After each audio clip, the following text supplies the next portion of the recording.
All right, I thought we might start with what's your why for competing in HYROX? Like, why do you do it? I think I feel like I kind of belong somewhere. For once, with like I've done all kinds of fitness stuff, and like I said, my career's been motocross and a bit of triathlon, bit of Ironman, functional fitness.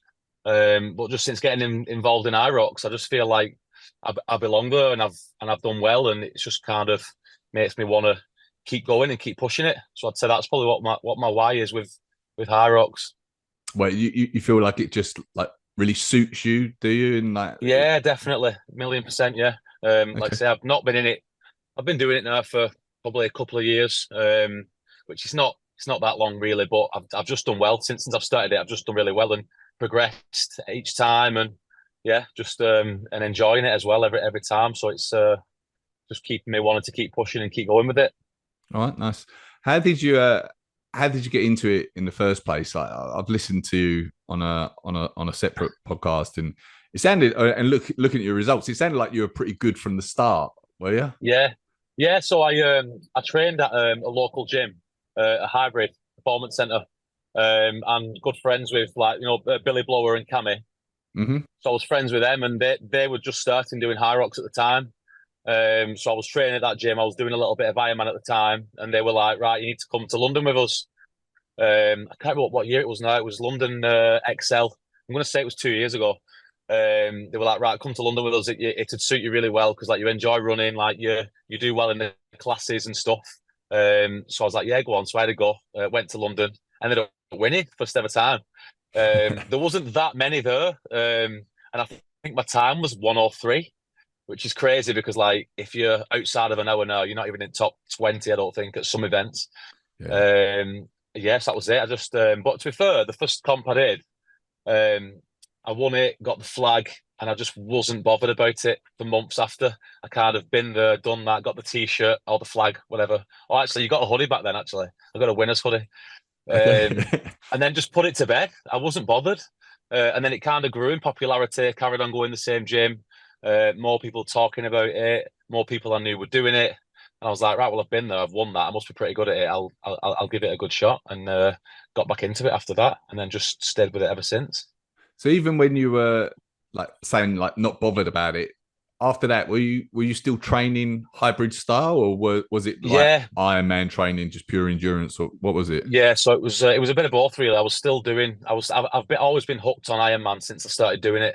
I just love getting up and just sometimes it's just getting out and just getting them long runs in, and it's just I just love the endurance side of it. So alongside that, I was doing like the functional fitness stuff and the hybrid training. The ergs obviously were getting more popular, and that kind of fitness style. And yeah, I just kind of put it both together, and it's a perfect mixture of the running and the fitness that I was doing. Yeah. So I just What were kind you of do? took to it really well. What were you doing when you were like really young? Like, was it like Ironman like the first sort of sport that you did? Yeah, so I did motocross, like I say, for 10 years. The training involved in motocross was obviously riding the bike was a complete different fitness, but for the fitness side of things, the physical fitness side of things, it was all swim, bike, and run. So I kind of did these for many years, all through being teenager, through being at school. And then when I left school, obviously we was all young then. We was wanting to get a massive chest and go in the gym and start bench pressing. And so I started doing a little bit of strength training as well at the side of it. But I just always loved the running and the biking. Um, and then just got into triathlon. And then yeah, just Ironman. And then when I started my Ironman, it was before COVID.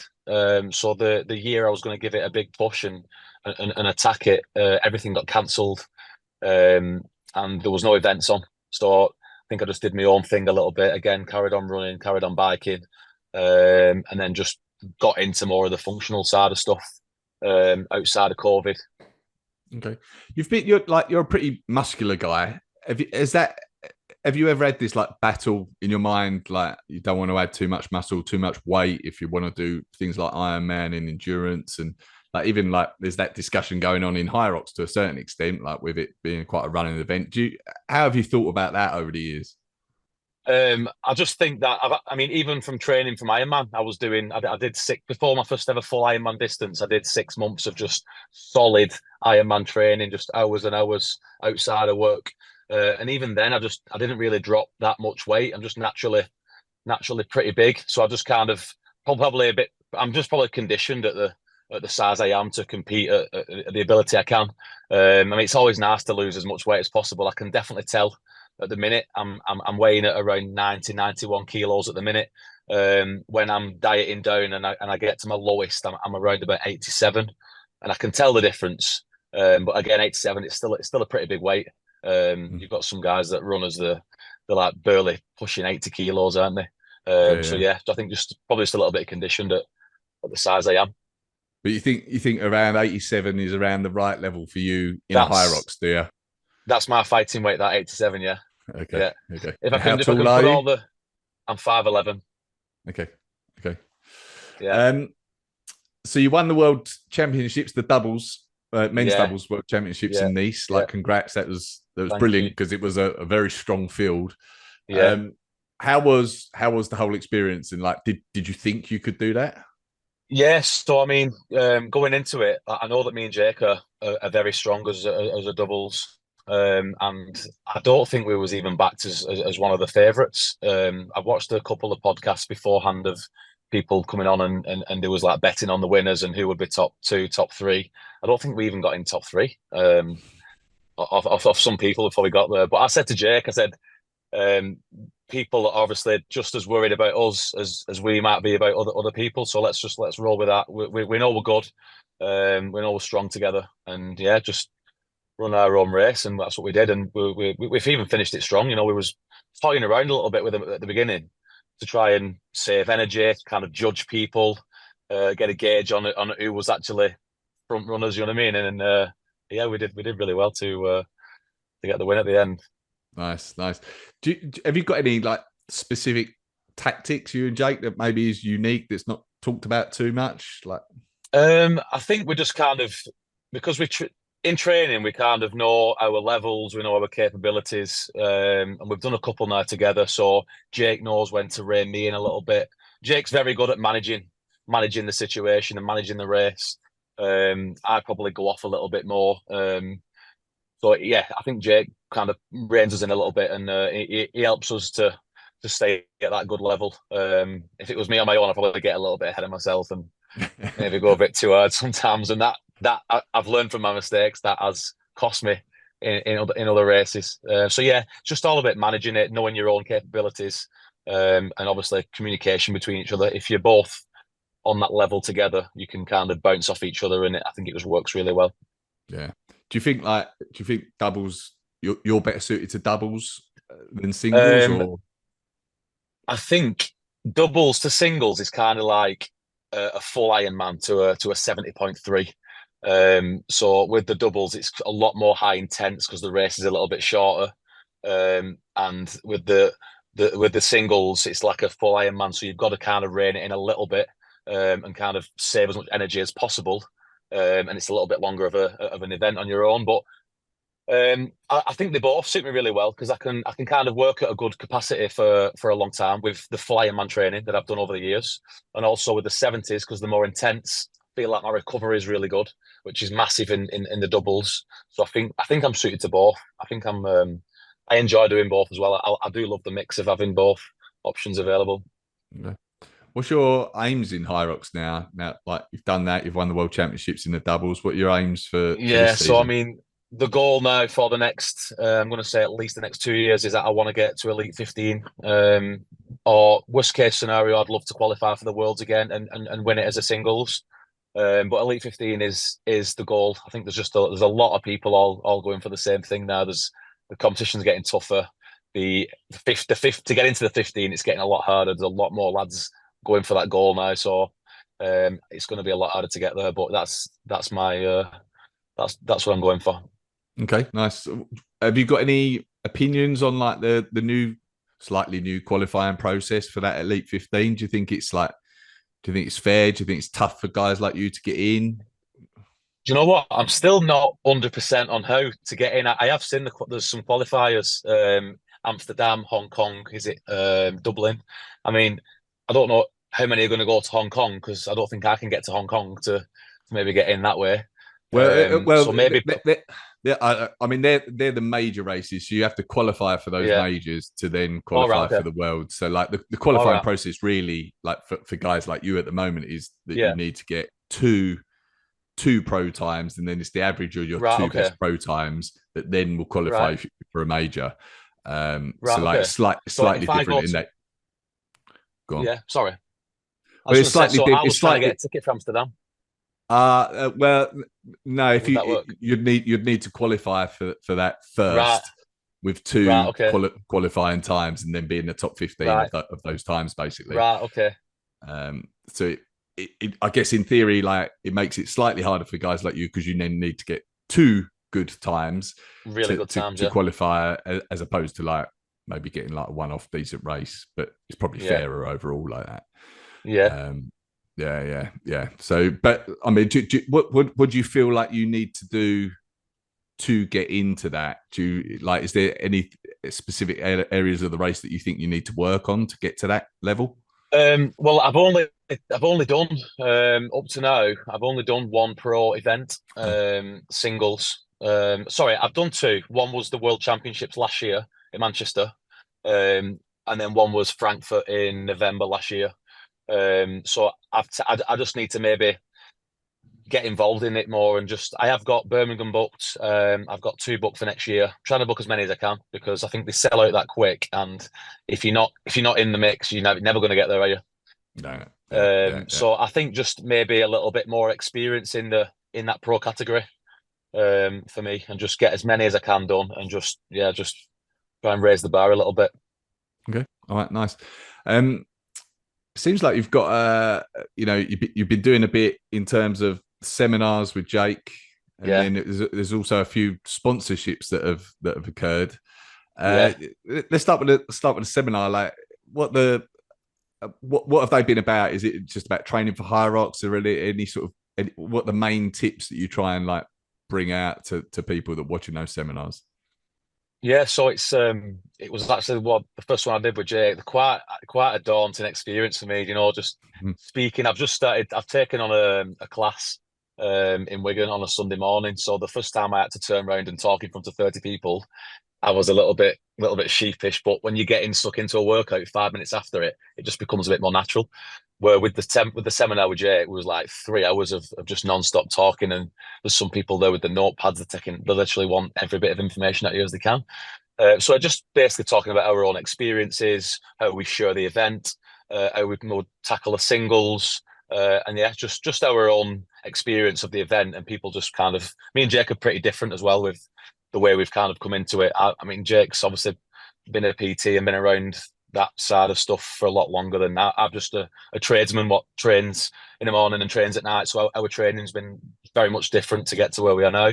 So Jake shares his experience, I'll share my experience, and I'm more relatable to some people, and Jake's more relatable to others, and people just take from it whatever they want. Do you, Hopefully, do, we got some good feedback off it. do you enjoy that side of things, like the coaching and the seminars, the teaching? Do I you enjoy that? Yeah, so I absolutely love it. I love the coaching. I love helping people. I've always, even before now, been in the gym. I've always given people workouts or trained with people. I've got loads of friends at different gyms. I just love seeing other people succeed as well. So it's always been something in the pipeline what I've wanted. And again, going back to the why of HYROX, it's I think it's changed. It's changed my life now. It's kind of given me something what I've always wanted, which again is pushing me even more into it. So yeah, it's I love it. I love the coaching side of stuff. The We should say, seminars, I think there's going to probably be more to come, and I do enjoy it. If people are interested and people want to come and see me and hear my experience, then I'm all for sharing that. yeah. We should say, like you said, like you're a tradesman, so you're an electrician, right? You're full Yeah, time working yeah, during the day. You got yeah. how many kids you got? I've got four. Four Well, kids. I've got two. Yeah, two biological, and my girlfriend had two when we got together. So Okay, there's four altogether though. okay. So it's a busy life. Like fitting in training around all this must be hard, right? Greg, it's literally at the minute because I've taken on the coaching side of things as well. and that's doing really well. That's eating into my time a lot. At the minute, it's my own training, my own personal things, what I've had to take a bit of a back seat. So yeah, I am looking at leaving work as soon as I can, to just try and fulfill. I've got contracts in place for 12 months, so I want to try and do the best I can and push as much as I can for next season.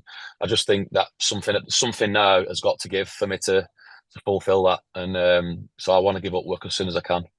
Okay. How much training are you doing in a typical week at the moment? Like how many hours you putting in?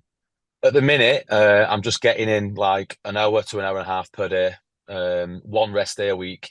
Last week, for example, I didn't get as much in. So what I'm finding I'm doing at the minute is, because I'm missing sessions when I get time to train, I feel like I have to run myself into the ground.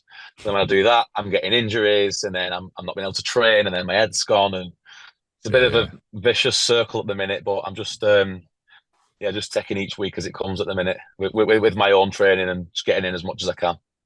Mate, to perform at the level you're performing at with that amount of training, when some of the guys are like 20-hour weeks or whatever, Yeah, oh it's yeah, impressive. not touching that. I'm not touching that. I do kind of say if I had an event in 5 weeks' time, I would literally prioritize myself a lot more, because that's like the real important time. I would have to just put something else aside.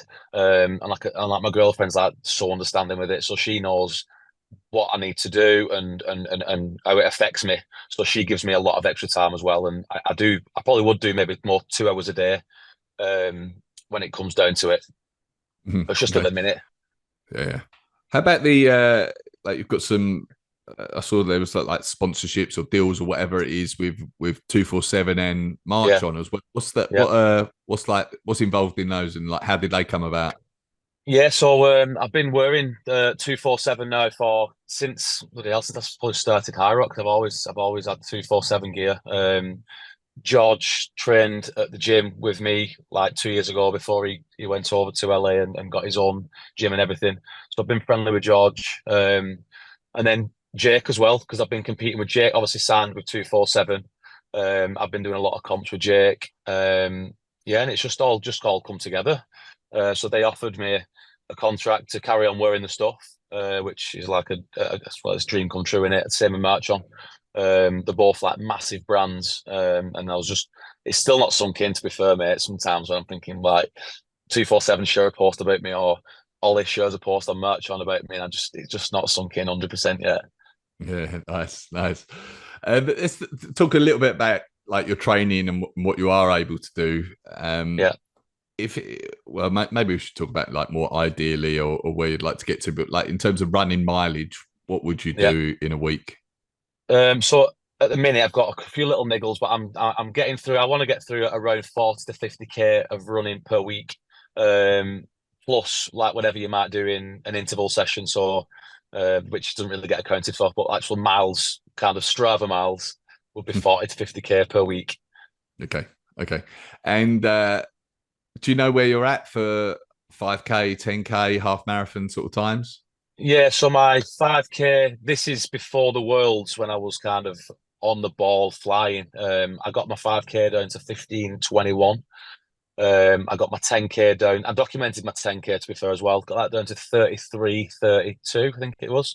My half marathon was a 1:18, which was in Blackpool. Was that four months ago, something like that. And then my marathon, I did Barcelona marathon in this year, and I got a 2:47 marathon. Wow. So I'm a little bit off. I'm a little bit off at the minute, just because you need the running volume. You've got to keep going with that, and otherwise you do lose a little bit of running fitness. But that's something I'm trying to get back up there now. Yeah, no, those times though they're nice. Like that's like you talked about getting into the elite 15. Those sort of times are the Yeah, elite 15 yeah, times for yeah, running. yeah, Towards the top end of those as well. Really, that's yeah. nice. Do you do like bearing that in mind? Do you feel like it's strength work that you need to work on? Is it compromise running? What? Like, Yeah, so I mean, I do like to get a lot of compromise running in. I always feel good at that. I'd say the main focus for me now, especially with the pro weight, is my single leg stuff, which is a bit bizarre really, because I do a lot of cycling and my cycling's good. My single leg strength on say the lunges is just feel like I lose a lot of time on the lunges. Yeah. And then when you get to the wall balls, like that, it's 9 kilo. When you get to the wall balls at the end of an event, that 9 kilo feels like a ton of bricks. So yeah, just that strength in those areas. I think I would need to focus on a lot more. Okay. How about your mindset in a race? Like I often ask where people's head goes when things are getting tough, what they think about. Do you have Yeah. like any specific things that you think about? So based on the last few events, I've just kind of come into it very confident, and I think if you're in the right headspace going into it, whatever kind of throws at you, you just deal with it. That's just a case of trial and error as well. I've had a few events where I've come into it, I've not been 100% there mentally, and you just literally panic or you don't know how to kind of deal with the situation with anything when your heart rate's too high or you're struggling with something. But yeah, I think because mentally, I always want to be 100% going in, and when I'm 100% going in, I can just deal with whatever gets thrown at me on the day. Okay. There's nothing. I have to think. There's nothing like if you want to feel confident. There's nothing like just knowing you've done the work Yeah, needed that's to it. feel confident. Yeah. That's it. Yeah, yeah, But how about like I understand like feeling confident going into the race, but you know when things are getting horribly tough, let's say like burpee broad jumps and it's feeling horrible. yeah, Does your mind go anywhere there, or is it just like I know I've done the work, so I'm good? yeah. I mean, the burpee broads is always it always pulls your soul from your body, doesn't it? You always think negative thoughts while doing that. Yeah, that's just a case of just thinking like by that point, I think, right, I'm literally get this out of the way. I'm halfway there. I've done the heavy stuff, the sleds out of the way. Sleds are obviously hard work. I've done them. Get this out of the way within the next however many minutes, and then I'm done. I'm on the road to the finish then. So just mentally just have to think right, just keep going because you're nearly there. It's not it's minutes of working it and then you're done. Yeah.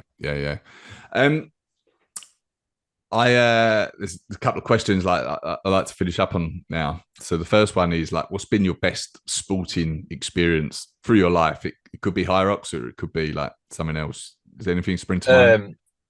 I'd probably say I've got some good sporting experiences with motocross. Like I said, I did it for many years, so I've had a couple of wins there and just riding out. I went out to America. I lived in America for a bit. I was training in the racing over there, and in America it's like a national sport. So you'll turn up at like one of the local practice tracks, and you'll have like the professionals there as well, and they're all riding around track at the same time as you, and that was like an unbelievable experience. Obviously, I don't think you're going to be well up with any professional motocross riders, so I won't mention any names. But it's just a nice experience to like be on the same track as them. Yeah, But I think for HYROX, like I say, it's come into it, and I've done pretty well, and I just feel like my achievements in HYROX has kind of outweighed everything else. So I would say HYROX, winning the worlds, and just even when we got third to Hunter and Graham at Birmingham, the first doubles we did, even mm-hmm. that, like the crowd was sick. We was like, we wasn't that far behind them. We had a couple of photographs of us all, and we're all in the same row on the run, and that's just been a really good experience as well to have. Yeah. Nice. What about your toughest sporting experience? Like the toughest thing you've done? The toughest thing, I think probably HYROX, because like I said, I mentioned before, I turned up at, I'm just thinking about Glasgow now. I turned up at Glasgow, I had an injury. I wasn't 100% mentally ready. And I think if you're not going into those events and you're not there, it just chews you up and it just swallows you. Yeah, It's a tough old game in it if you're not ready for it. yeah, Um, and then other than that, I think just mainly just like dealing with injuries. Sometimes it really gets on top of you.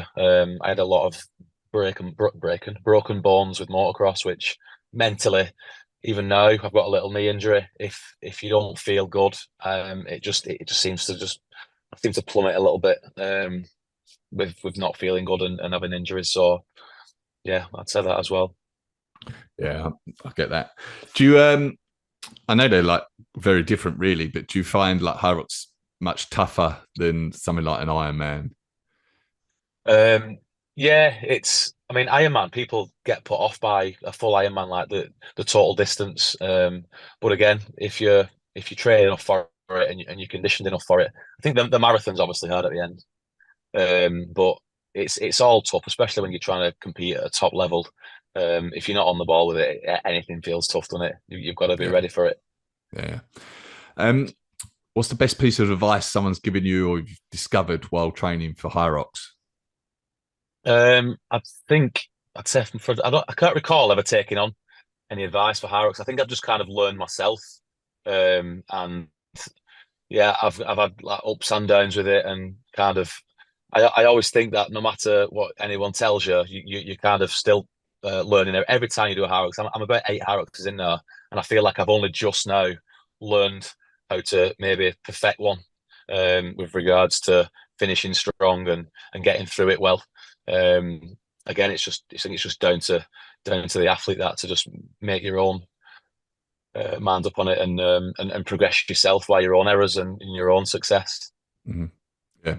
Funnily enough, I saw a quote from Alex Ronkovic the other day talking about like how he thinks like really you should just race plenty of times, at least at the start, to sort of learn yourself, learn what you need to work on, learn your strengths and weaknesses, which makes sense. I mean, personally, like racing does take a lot out of me, so I'm sometimes hesitant to race too much.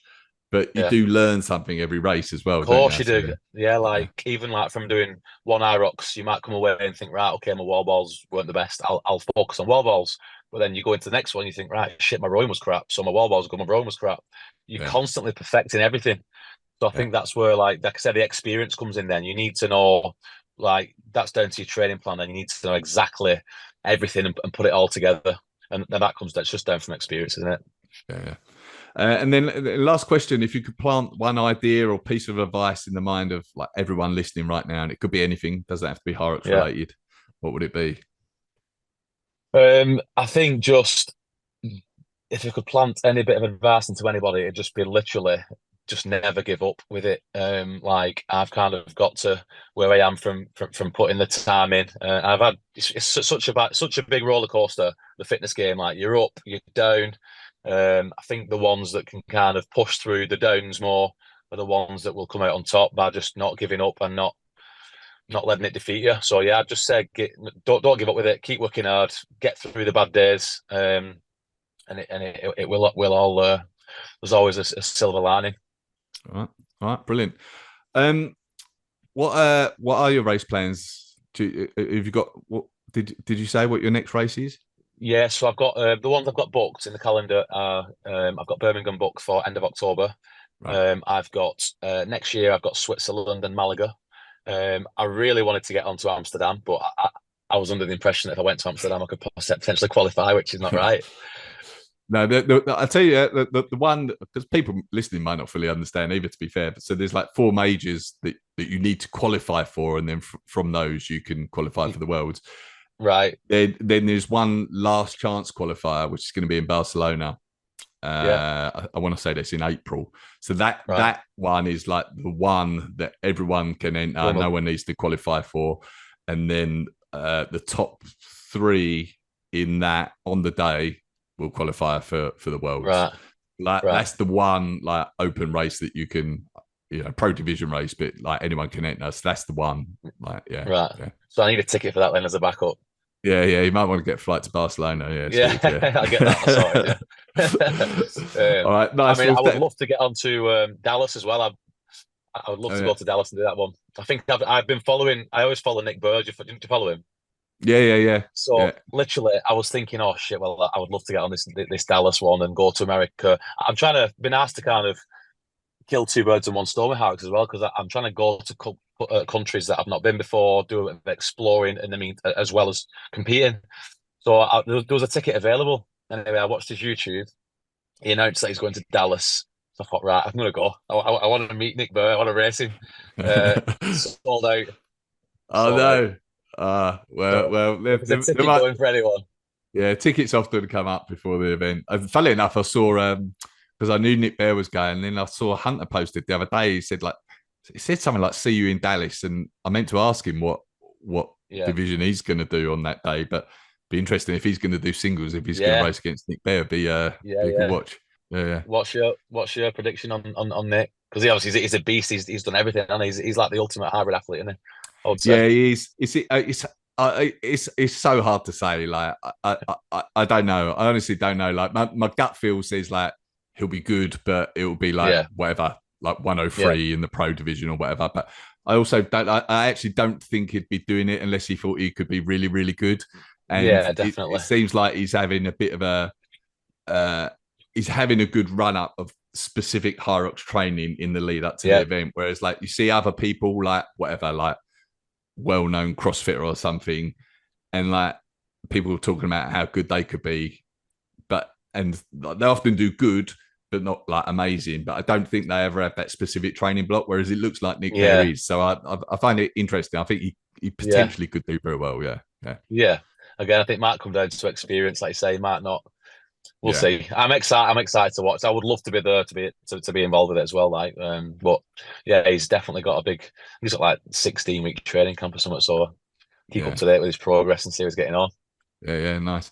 So thank you for this. It's been great. Can you Yeah, what's the best place for people to follow you, find out more about you? And you're doing some coaching as well, right? yeah. So I've taken on a class in CrossFit Wigan. It's called the gym, which is just a local gym, just a Sunday cardio class. Like I say, it's HYROX is getting so popular everywhere in it. It's a CrossFit gym, but obviously they're trying to push a little bit more endurance through the class. So I've gone in to kind of take over this Sunday class. Maybe something I might even go down the route of doing more of if I leave work and I've got more time. So yeah, it's all good, and I just basically just post everything on Instagram really. Anything that's trips, sometimes daily training, bits of food, just competitions, everything really is on Instagram. Instagram's life at the minute for everyone in it. It is, mate. It is. It's taking off. What's your username on there? It's Marc Dean, Marc with a C, Dean underscore. Okay. All right. All right. Nice. Amazing. Thank Yeah, you for this. Good no luck worries, with Greg. everything in the season and talk to you soon. Sweet. Thanks very much, mate. Appreciate it.